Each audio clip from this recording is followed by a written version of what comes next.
Hey, Next Levelers, Bob Gibbons here. Welcome to the Next Level Show. Excited to be with you another week. You all know that we're here to learn about how people start companies, why they start companies, what they've overcome to make them great, and how we can learn and apply this to our own companies. And today we have with us Clark Sandlin, and Clark is the founder of Zyrka. Well, that sounds like a very cool name. We're going to have to figure out what that's all about. Yeah. Zyrka's, you can find them online at Zyrka.com, and Zyrka, Zyrka, and they're very interesting. They're a technology services company, but they have an interesting niche and a bit different perspective on things than some other folks. So welcome to the show, Clark. Glad to have you.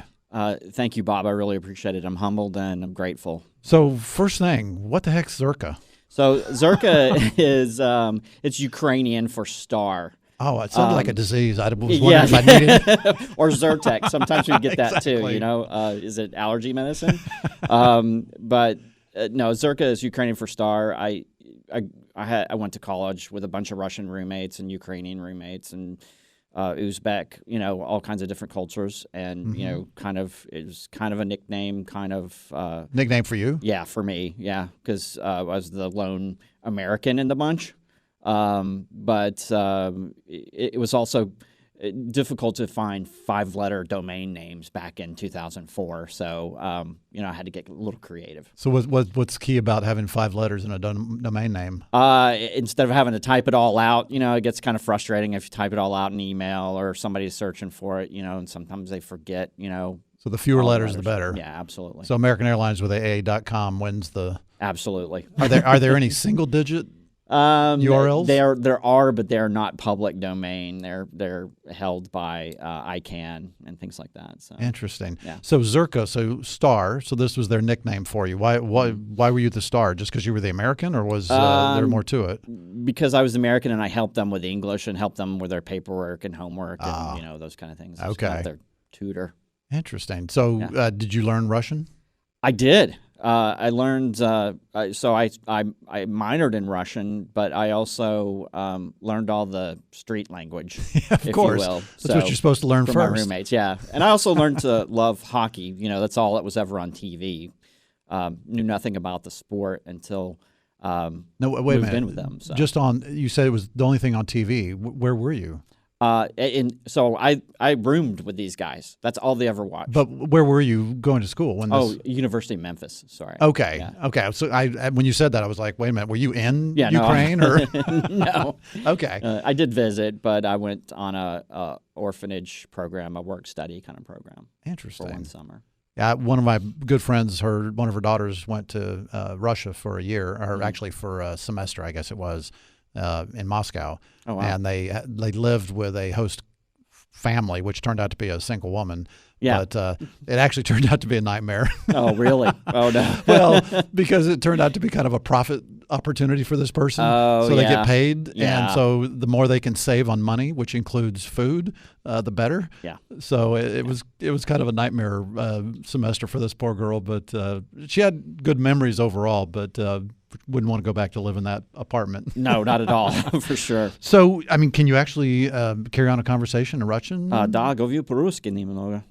It's like that doesn't count because how would I know if that's real? Exactly right. No, I can definitely carry on a conversation, probably middle school level. You know, it's not more advanced business type. I originally took Russian because the wall just came down when I was in college. Okay. And I thought there might be some business opportunities there, but not really. Not really. It ever turned out to be that way? No. Interesting. I actually took a class recently, and there was a Russian woman in the class with me, and she was very interesting to talk to. Had a very pronounced, accent, of course, but I liked it. It was cool. But anyway. Yeah. Well, so then Zyrka becomes your company name. Yes. And was there a particular?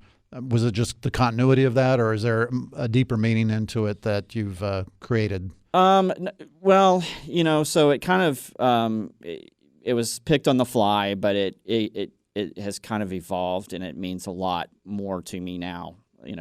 Being a star in your area, in your business, and kind of an expert, your expertise or whatever. It's kind of morphed into that as people hear that name and associate us with Star. Our concierge services and things like that. And it's interesting you say that, because I know that some people feel like they have to have this real significant name, and they have to have all the backstory, and all that has to be figured out up front. Right. But it's not. It's kind of something that develops over time. It's kind of like a relationship almost. Right. And, and it's kind of funny because my company, Riata, my real estate company, it's REATA. Well, for the first few years, it didn't really mean anything. But then I finally figured out that it stands for Real Estate Advisor and Tenant Advocate. Ah, okay. But it took a while for me to come to that. Yeah. And so the meaning of the name changed. And in fact, if you look at my early years of the company, the Riata was uppercase R, lowercase all the rest. Mm-hmm. Now it's all uppercase Riata, okay. because it's now an acronym. Right. So right. It's changed over time. Yeah. So I kind of like great. that it's not just something that you had all figured out for the very beginning. And and it evolves over time for sure. So give us the rundown on sort of what are the services of Zyrka, and what's the sort of unique value proposition? How are you different than your competitors? So we're a managed technology service provider.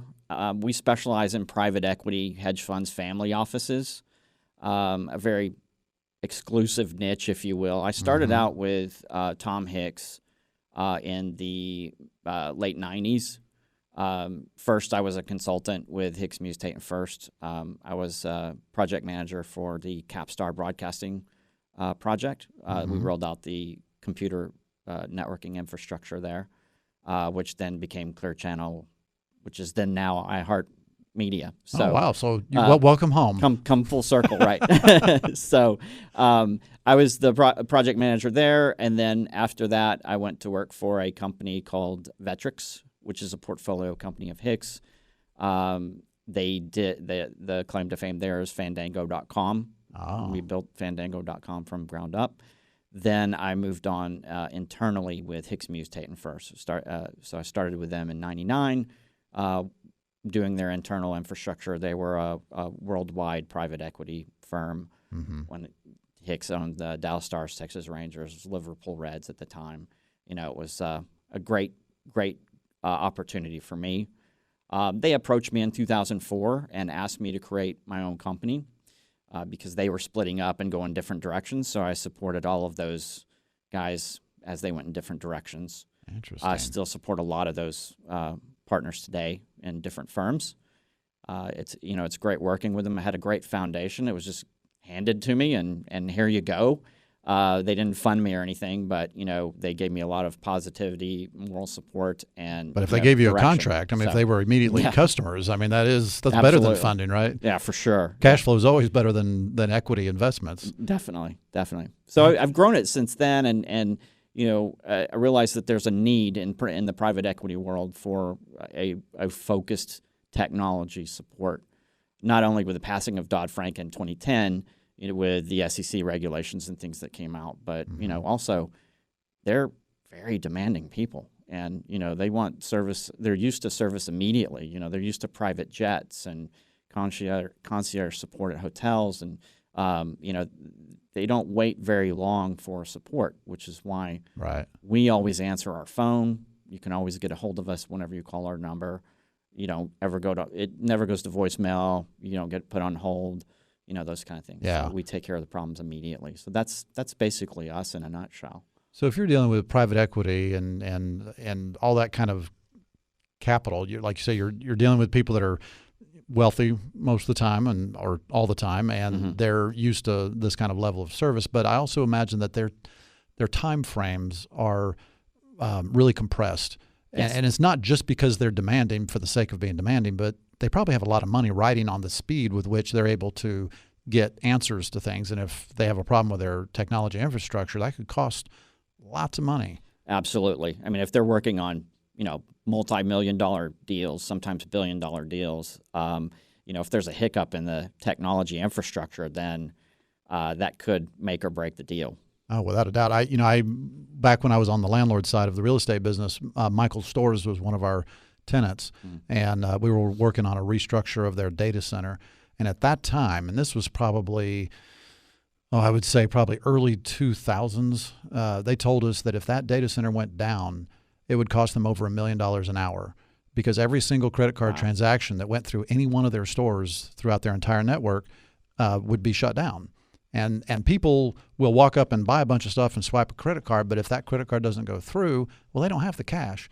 They just leave the merchandise sitting right there on the conveyor, and they leave. Wow. So it's mission critical kind of stuff, and it sounds like that's what a lot of your clients are dealing with, is mission critical level of reliability on their needs. Definitely. So some of the other things that in the past 5 years, we've gotten involved in more of their portfolio companies. As we've gained their trust in technology, they've turned over some of their portfolio companies to us. And they're in, as you can imagine, oil and gas, energy, manufacturing, things like this. So we've come to be good, experts in the field of technology for energy and manufacturing, and then also private professional services. And are those significantly different from one industry to another? They are, but then there's a lot of similarities. So really, we kind of lead with our tried and true technologies that we've picked out that work, consistently over and over again. Not very big budget items, but they're workhorses, and that's what we kind of cookie cutter for each of these locations. They're all very similar. The only things that are different are the applications that they use, the software backend, so on and so forth. So you're managing all their hardware and their software, making sure all that is going together. Yes, that's correct. Yeah. That's got to be a daunting thing. Do they surprise you with something new you've never heard of, or you pretty much know all of that by now? So now we haven't seen very much new, but yes, we have. When we were approached in the past, with, hey, here's an oil company can you guys support this? Yeah. And we're like, sure. Of course we can. Sure. All right, we're going to take a quick break. Welcome back. You are listening to The Next Level. I'm Bob Gibbons, and we're here talking to Clark Sandlin with Zyrka. Find him online at Zyrka.com, and Zyrka is spelled Zyrka. Clark, one thing I thought was interesting about you is that you are a published cartoonist? Yes. Is that real? Yeah, absolutely. Tell me about that. So when I was 12, I was discovered by a journalist. I was actually delivering papers, and it was pouring down rain, and she took me into her apartment at the time, to wait out the rain. I was on my bike and just getting drenched, so she made me a cup of tea, and it was really nice. And we got to talking, and I talked about, hey, I like to draw. I draw a lot of cartoons, and she wanted to see them. I showed them to her, and then she did this huge article on me in the newspaper, and then from there I just started writing cartoons for the paper. And what paper was this? So this was in Beaumont. I forget the name of the paper. The Beaumont Gazette. Yeah, Who knows? Whatever. Yeah, Doesn't matter. Yeah. Really? So at 12 years old, you're like doing this on a weekly basis, daily basis? How frequently are you getting published? Hourly, almost. I drew all through school. I didn't write papers. I drew my papers, and my teachers loved them. They said, "Hey, can you draw me, the Chaucer here?" And it's those kind of things. So I drew for everyone. I drew T-shirts and charged for them. People would pay me for my T-shirts, and oh wow, they'd always be looking at my books in class, my sketchbooks and things like that. So you were actually getting paid for the cartoons by selling the T-shirts, and you were also getting paid by the newspaper? Right, yeah. Wow. Very minimal amount, but at that age, it was worth a lot, right? Hey, so. beats what the rest of us were doing at that age, right? For sure. I threw papers a little bit for a short while, and of course did mowing lawns, became a lifeguard, all kinds of stuff. But the number one thing we hear from entrepreneurs that they did when they were kids was mowing lawns. Right. That's by far the number one. Yeah. But you're our first published cartoonist. Okay.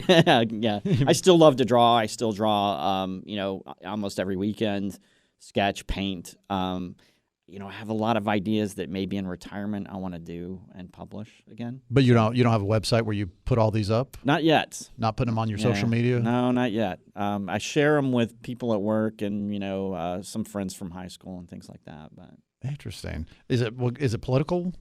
No.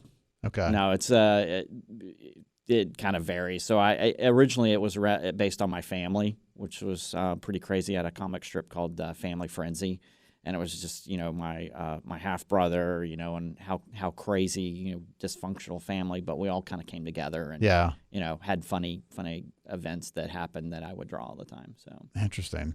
Well, so let's get back to Zyrka real quick. So when the folks that were going their different ways from the Hicks Muse group, when they come to you and say, "Hey, we got this great idea, you're going to start your own company," was this something that you had anticipated? That you had the idea, you wanted to do it, or did this just sort of take you out of your comfort zone? So I was doing work on the side at the time. So I was in the evenings after I left work. I was doing work for residential support, computer support, basically. But no, I was not anticipating this at all. That it really caught me off guard. Out of the blue, they came and said, "Hey, do you want to start your own company and support us?" And so what was your first, what'd you do? I mean, obviously you said yes, but yeah. I mean, what did you do first to set this up? I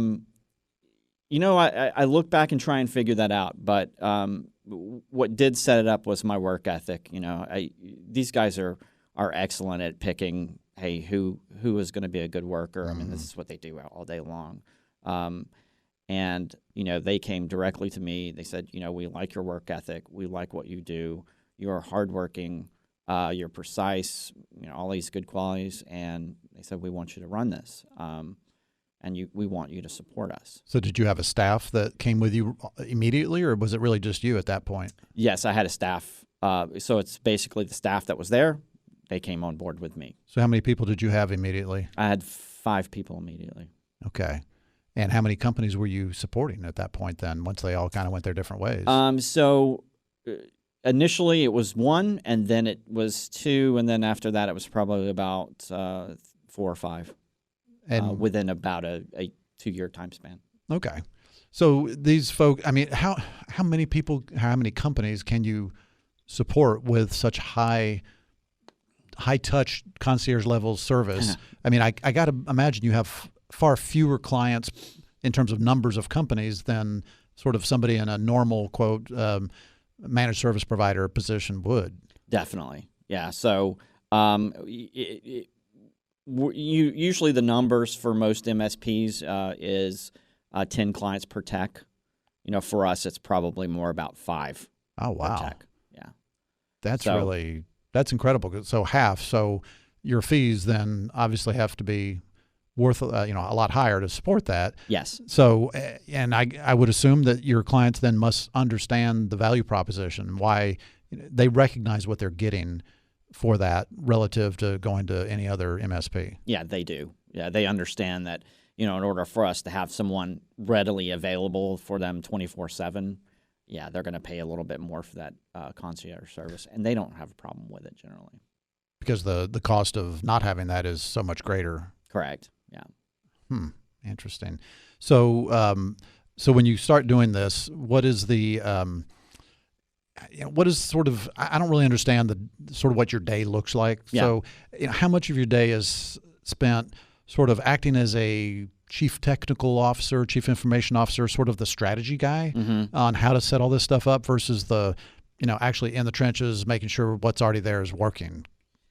So most of my day, I would say probably about 70% of my day is spent as kind of a CTO for our clients and for going out and giving classes and talks and, just educating about technology. The other part is, interacting with my employees, leading by example, training them on their growth path, what I think is we need to focus on as far as technology in the future.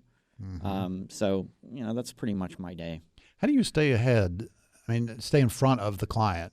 As far as changes in technology, and I mean that seems like it's a pretty incredible task to have all these really high functioning, high performing folks out there, and they each have their own ideas on what things should be, but you have to sort of be anticipating that and stay ahead of them. So when they ask you about something, you're not sort of caught flat-footed. Oh, absolutely. And these private equity guys are always keeping me on my toes for sure. So, I read avidly.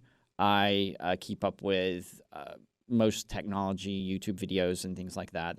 I follow a channel called Hack5, which is about hacking technologies. What kind of cybersecurity issues are out there.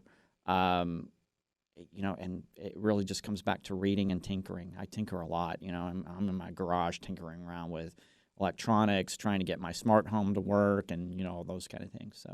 So that brings up you mentioned smart homes. So that makes me think, when you're working with these folks, you're working with them at their offices, but I would imagine they probably have pretty amazing infrastructures at home as well. Absolutely, yeah. So you get drug into that as well. Of course we do, because they don't trust anyone else. Yeah. Once you build this trust with them, it's kind of like, well, we want you to come to our house too and fix this computer issue or this TV issue, or we've even been called out for PlayStation 4 issues before. So, Well, of course. Yeah. If little Johnny isn't getting his PlayStation going. Right. Exactly.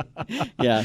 Oh, that's funny. So you get pulled out of a concert because somebody's kid hasn't been able to play their game. Yeah, we've been called on Christmas before for, an iPod and things like that. So, it happens. But when we do all of their technology and we're the only ones they trust, they just keep coming to us, and, hey, we need you to fix this because we know you can fix this, and we know you're not going to tell everybody about our stuff. Yeah. So, yeah, I got to believe the confidentiality is supreme. Yes. In all of this. Definitely. So whenever they're at home and everything's so interrelated, interconnected now. So you got obviously all the telecommunications, the internet stuff, the entertainment stuff we've talked about, but security, home security as well. Yeah. So all that stuff is sort of all bundled in together now. So you're it almost feels like you're running everything that's electronic. Absolutely. Yeah. So we kind of lead with the tag phrase of one throat to choke. So, when we come to most of our private equity clients, they're so sick of all these vendors. You've got these phone vendors, these AV people, these IT people. They're all pointing their fingers. Oh, it's not me. It's the AV guy. Yeah. Oh, no, it's the network. And nobody knows how to sort through all that morass. And that's kind of why they just come to us and have us sort it out. So. And that's always the case I see whenever something's not working on the computer. Well, is it the software? Is it the hardware? Is it the connectivity? I mean, you're right. Everybody's pointing fingers at the other. And the one that kills me is whenever you call up, the support desk, and the first thing they ask you is, well, have you rebooted? Yeah. Or have you, whatever, something very simple. And, you feel like a total idiot whenever they ask you that question. Although I have to say, I've had to say, oh, no, I hadn't done that. Yeah. That's human. Have you checked to make sure it's on?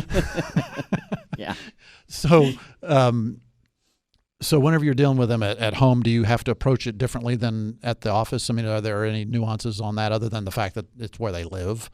Not really. We just approach it like it's an extension of their business. This person is working from home. They have to get things done, or their kid has to get this PlayStation Fortnite working. But it's all related. Do you deal with? I mean, a lot of these folks also have. You mentioned family offices, so a lot of times the family offices have a lot of assets. Houses in other parts of the world, things like that. So do you get involved in that as well? We do. So we have some relationships where we support. In Colorado, New York, and even as far as London. Wow. So you get to go there and hang out? Yeah, I actually have before, so it's been great. I've traveled a lot, especially with Hicks Muse. So whenever they have one of those situations in a ski resort in the winter, yeah, of course. Call me. I'm the one that volunteers, actually. Yeah. Hey, I'll get there with you. I'd love to do that. So your lease is going to expire in the future, and you're trying to figure out how soon should I start working on that? Is it 6 months or a year or 2 years before my lease expiration? Well, there isn't an exact date. This is Bob Gibbons with Riata Commercial Realty, and my clients always meet with me about 2 years before their expiration date, and we create a strategy. And then we review that strategy again a year later. And so we're always working toward what's right for them, not what they think might be an arbitrary date by which they need to figure this out. The keys in determining how much time you need are whether or not you're going to move, whether or not you need to expand, will there need to be construction on wherever you're going to go to, and all those things take more time. So do a strategy meeting a couple years out with your advisor, and that'll make things a lot more clear. For more information, please go to texastenantrep.com. That's texastenantrep.com. Welcome back to the Next Level Show. We're talking to Clark Sandlin of Zyrka. Check him out online, zyrka.com. And so, Clark, you briefly mentioned cybersecurity earlier, but I got to believe that that is a gigantic issue with your clients. I mean, it's a big issue with all of us, but Yes. with your folks, where confidentiality, privacy, and secrecy, I don't mean secrecy in a bad way, but when they're doing $1 billion deal, you got to have high secrecy to make sure that that deal doesn't get blown up, or somebody doesn't needle in and somehow get in the way of that deal or whatever. Right. So talk to us about cybersecurity and what kind of real risk are you seeing out there, and how can people sort of help to protect themselves? Yeah, the major risks that I see are the same risks that were there in the mid-'90s. Really? Yeah. So, I have a book on cybersecurity. It was actually called Internet IT Security or whatever back then, but it's essentially the same things as today. You've got a lot of snake oil salesmen selling, all this cybersecurity products and these kind of things. And here's this firewall that'll, block all the Russian and Chinese hackers. And that's really not the problem. The problem is human. You have people with a password that's their daughter's name and birthday, or, their dog's name. So we're just lazy. Yeah, it really kind of comes down to that. So most of the things that, those were the same things that, everyone was espousing back in the, 95, 96, when computers, were getting on the internet for the first time and everybody had really easy passwords that could be guessed. It's still the problem today. I mean, you have executives who are too busy. They don't want to keep up with these complex passwords. Now we have two-factor authentication, which seems to be helping quite a bit, but it still comes down to the human element. So if we're willing to put a little more thought into our passwords, and I assume changing them on some frequency, or does that not even matter? That does matter. That is helpful, but two-factor authentication is always that's the most important. If you do not have that today, you must have that. So now. Describe that for me. How will I know if I have that? So when you log in to your email or to your network, if you get a PIN code sent to your cell phone. Oh, okay. So who has that? I don't have that. You don't. Well, you need to have that. I mean, but all right. How you get that from banks as well. So yeah. So I mean, like I have an app I use called CoStar. So it's a database for commercial real estate. Mm-hmm. So I subscribe to that. I go on my computer. I log on to that. They send a code to my phone, or they send something to my phone, and I have to punch a few buttons on my phone, and then that releases it on my computer to actually open up and let me use it. Right. So is that yes what you're talking about? Yes, that's exactly. But whenever I'm opening up my Outlook, mm-hmm. I don't have that. Yeah, you should enable that on your Outlook for sure. You can enable that on if you have Office 365. It's pretty easy to enable if you're in the cloud, or if you have a Gmail account, you can enable that as well. Huh. So if somebody's working from home, let's say, and they're not going to have anybody else walking up and messing with their computer, is that still important to have? Yes, because you have those guys over in Nigeria who are getting into your account and telling your CFO to wire money, or someone to wire money on your behalf. But Clark, come on. That's just, it takes an extra 5 seconds. I don't want to do it. Yeah, exactly. That's the story we hear. But it really comes down to education too. We have to explain to them what happens, because behind the scenes, if somebody has gained access to your account, they're watching you. They're watching for when you go on vacation and when you're up in the air, and then they're going to send an email to your CFO and ask for them to wire money to this account. How do they know that? Because they have access to your Outlook. And they just kind of sit there and wait, and they read all the emails, and they look in your calendar appointments to see when you're up in the air. Most people put their flight information in their calendar, or they receive an email from American Airlines or whatever, right, telling them when they're going. So they monitor that, and when they see that you're in the air, they'll send the email. How could they monitor all this? I mean, are they literally sitting there watching it, or is it some sort of bot that's scanning all this stuff, looking for? It's really just they're scanning for information, and they typically scan for CFO, wire instructions, so on and so forth. So I never will put a out-of-office autoresponder on my email. Right. Is that a good practice or not? Yeah, that's a good practice for sure. Because I see that all the time. Mm-hmm. I mean, I get those bounce backs from other people constantly. Yeah. And I always wonder, does that not send a red flag to whomever? And then it's the same thing with social media. You know, I see people on social media, like I don't post much social media in the first place. Yeah. But if I ever do, I'll post pictures after I'm home from a trip, not while I'm on the trip. Exactly. Yeah. And I see these people doing this on the trip, and it's like, guess where I am? Yeah. And, you know, come and rob me. Yeah. It's Neighbors, whoever else is on social media is following that. There's so much information out there. You can find so much on everybody. And, you know, even on me, I don't put a whole lot out there. I do for business, but, you know, even retro, I wrote a letter to Iron Man Comics when I was like 10, and that's been cataloged and put on the internet. So now everybody can Google me and find out that I was a huge Iron Man fan when I was 10. So, you know, it's crazy. Interesting. All right. So best practices on cybersecurity. You mentioned having a good password, not something that's obvious. Yeah. The what'd you call it?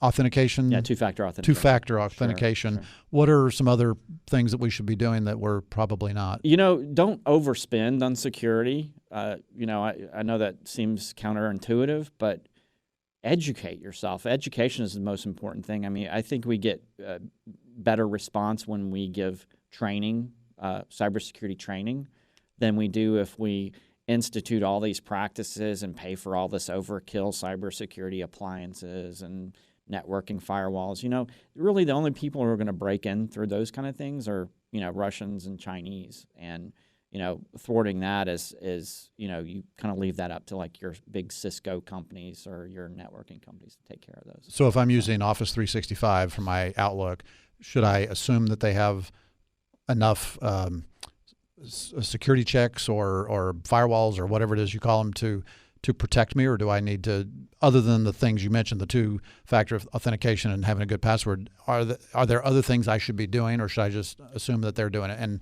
then my ISP says that they have additional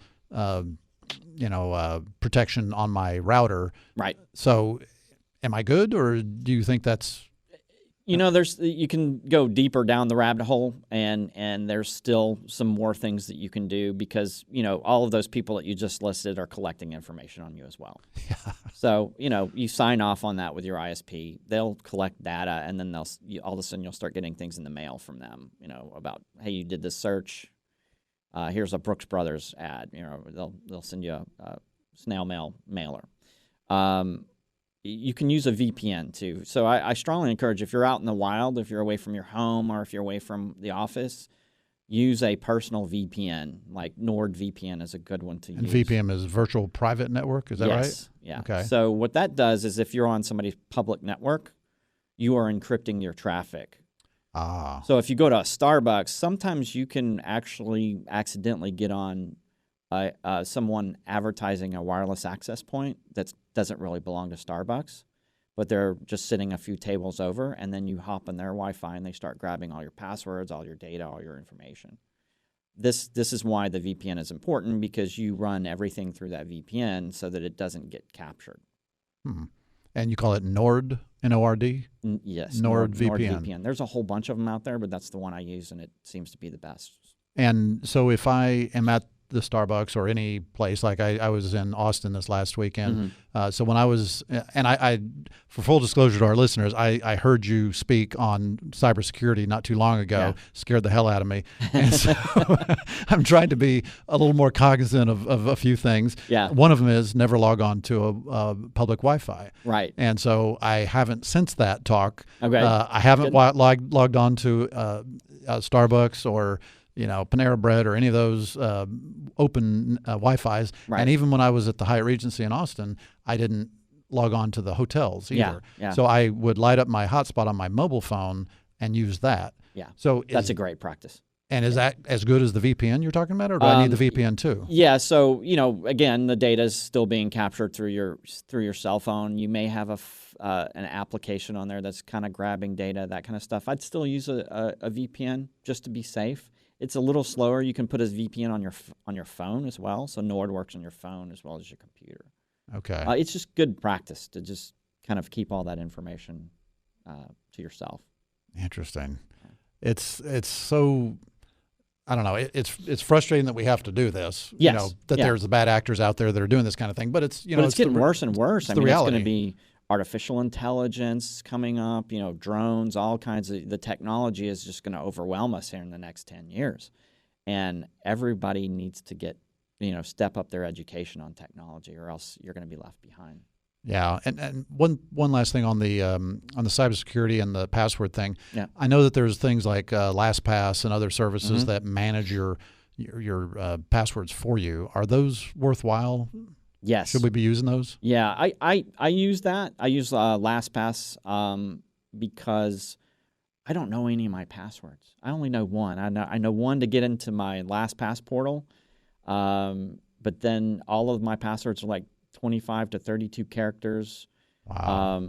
I don't even, even the questions that, they ask at banks, do you, who was your girlfriend in the first grade, or, whatever, who was your first girlfriend? Where were you born? Those kind of questions. I even answered those wrong, so that you can't glean from my social media the answers to those kind of things. So all that's stored in my LastPass database. So, it'll say, where were you born? And I'll say something like Tashkent, Uzbekistan, or something crazy like that, right? So nobody will ever figure that out. Huh.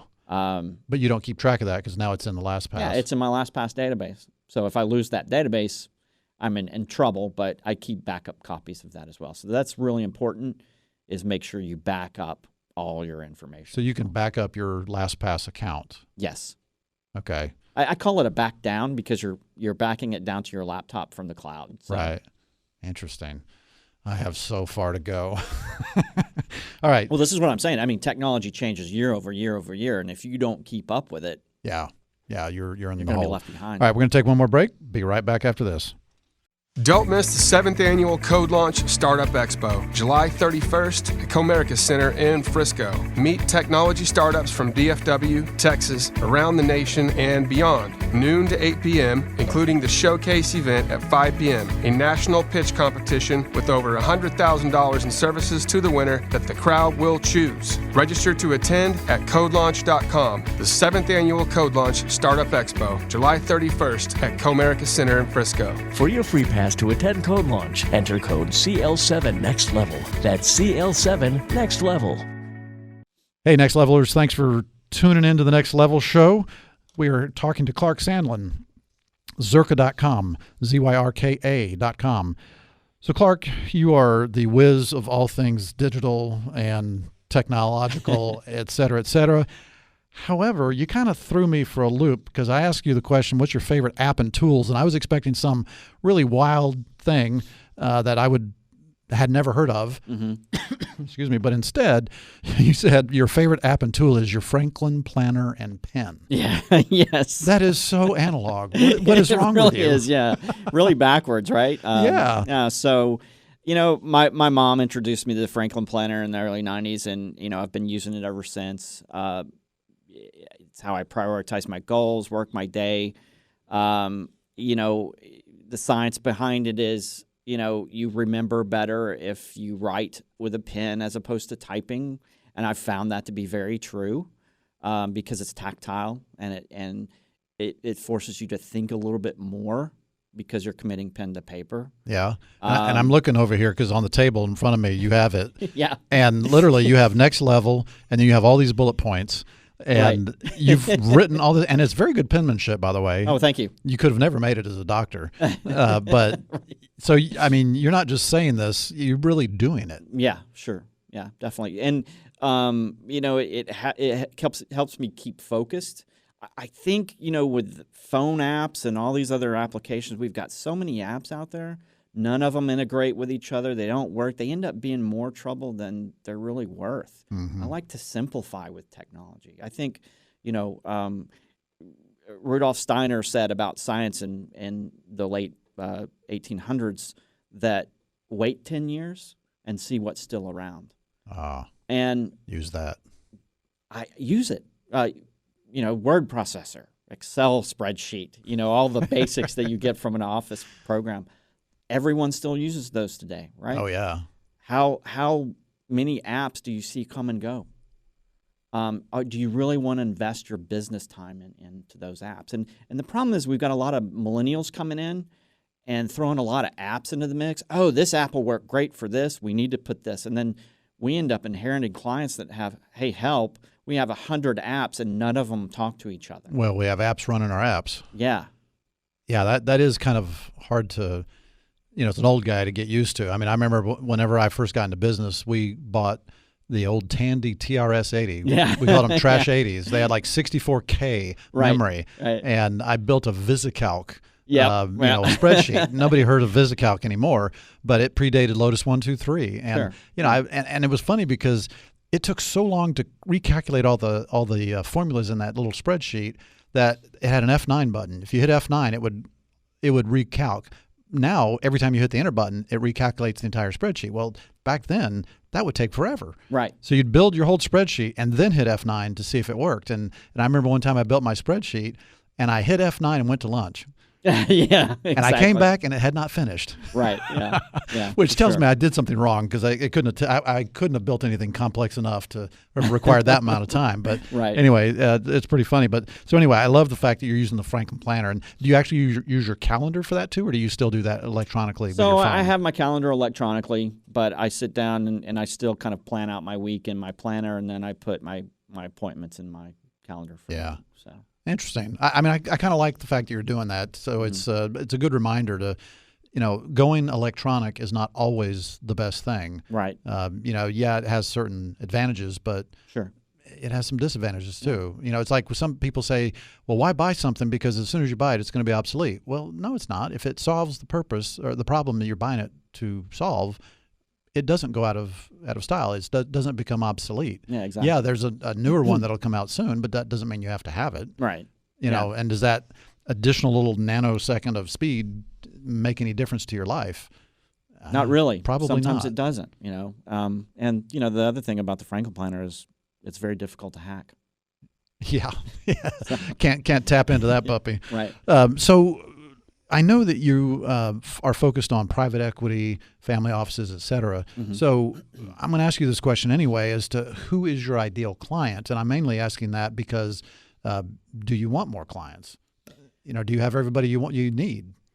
We are always looking for clients, but it's for me, my focus is more of simplifying technology for everyone because we seem to have gotten so over complex. There's just so much that people are overspending in IT budgets just because we got cybersecurity issues. We got to throw a lot of software and hardware at it.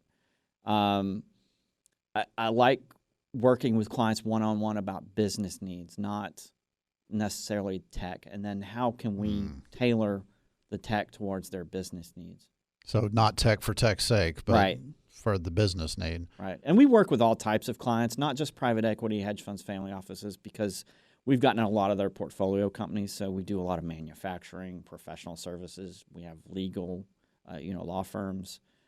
We have accountants. So we work with a lot of people. So what is your marketing strategy to reach the client that you want? We really have no marketing strategy. They just Good come to plan. us. Yeah, they come just to come to us. I hate you. They hear our name. They've heard from some golfing buddy somewhere, and So it's just word of mouth. Call. Yeah. Nice, and that provides enough of the growth that you need and that you want. Yeah, and continued growth. Year over year. So do you attribute that to just the fact that it's the concierge level service that even though it's more expensive, the right people are going to be telling each other about Zyrka, and therefore you're going to get enough clients to. Yeah, that's a big part of it is reputation and our responsiveness, but the other big part of it is our people. My employees. I have great employees. Mm-hmm. They work with me because they're passionate about what they do, and they're just like me. They constantly are learning new things and trying to figure new things out. Kind of the same mindset of, let's keep it as simple as possible. So how did you come to that with the employees? Because I know that you, when you started, you said you basically took the staff that was already in place. Yes. Yeah. So you it just sort of came along. But how have you, as you've grown and tripled that staff, made sure you have the right people? So there was a lot of trial and error in that process, and I went through the first few years of new hires. Kind of hiring somebody just like myself. Because that's perfect. Yeah, exactly, right? And, I figured out pretty quick that didn't work very well. And, I had some issues with turnover and just challenges with employees. I couldn't seem to communicate to them. And, about 6 years ago, I was at a Convene. I'm a member of a Christian CEO group called Convene. Okay. And I was at this group. We were having a speaker the next day. It was Michael Hall from Culture Index. He sent us a survey the night before. It took 8 minutes. It's just kind of word association, I took that test and I'm thinking, well, what are they going to get out of this? Get to that meeting the next day. This guy just starts destroying me. He says, "You're terrible at this. You are horrible. You don't have detail. You can't manage. What are you even thinking about doing this?" Oh man. And then he went around the table and patted everybody else on the back and said, "Hey, you're great at this. You're good at this." And then at the end of it, he said, "Anybody know why I picked on Clark?" And I was like, "Yeah. Why didn't you pick on me?" And he said, "Because he can take it, and you guys can't." Oh, so I was like, "Oh yeah, okay, yeah, I can take it." Now but, I feel good. When he was talking, I was thinking, yes, I have, I'm a very black and white kind of thinker, if you will. So I push the personality aside and focus only on the problem in the business. Yeah. It's never about personality with me. I mean, you can call me a jerk, whatever you want, all day long. I'm just going to discard that and say, well, what's the problem? Let's fix this. Mm-hmm. And that's perfect for technology, right? Because you want it fixed. I mean, you have these private equity guys who just get really upset and furious. They're not upset with you. Yeah. But situation. Yeah, it's the situation. But you've resolved the problem and get them moving on to their business. So Culture Index is then something you started using? Yeah, Culture Index is what really turned my business around for me. So I immediately came back because that survey described me to a T. I came back and had all my employees take it, and then I realized that I had some people on staff that weren't really a good fit, and then I had some people on staff that were doing the wrong job, so I moved some people around to different positions, and they started working very successfully. They started doing really well. And they were happy about this? They actually were happy and loved it. This is great. I did have to, get rid of a few employees, but as I hire specifically with Culture Index, the survey. So you hire specifically what you want. You don't even have to look at resumes. You just dial in whatever dots you want, and they'll send you the candidates just come. And if they match, you have an interview. Interesting. Yeah. That sounds like a good plan. Yeah. And it really did turn my business around. You can get much more done if you hire correctly. Yeah. As opposed to, my best friend, from college. That's a horrible way to do it. Right. Well, so tell me what you're excited about in your industry right now. I'm really excited about all the opportunities of simplifying IT. Simplifying. Wait a minute. We're all getting apps and apps running apps. What are you talking about simplifying? Exactly. So that's the problem, right? We have so much technology now, and we're almost kind of reaching the point of saturation where it's not helpful anymore. You kind of have to. I've seen a lot more people go to pen and paper sometimes, just to get something done. We have things like Slack. We have all these different apps, and none of them talk to each other. It's kind of an ad hoc strategy. You get a lot of these millennials come in and think, they already know technology, so they don't really need an IT department. But what happens is every new person you hire brings this great app with them. Hey, this great app solved this problem. And then you end up with 10, 15, 20 different apps that don't talk to each other, that aren't, at the end of the day, really helpful. Yeah. You really need somebody to look at that technology and pull that together and say, okay, get rid of this, stop paying for this. And the problem with this is it's a recurring payment. And unfortunately, I'm going to have to stop you because we're done. We're out of time. All right. Okay. We needed a nap for that. Yeah. Well, thanks for being on the show, Clark. Really enjoyed having you. Listeners, please go to Zyrka.com, Zyrka, and we'll be back next week with another great guest. Thank you very much for having me, and thank you all for listening. Bye.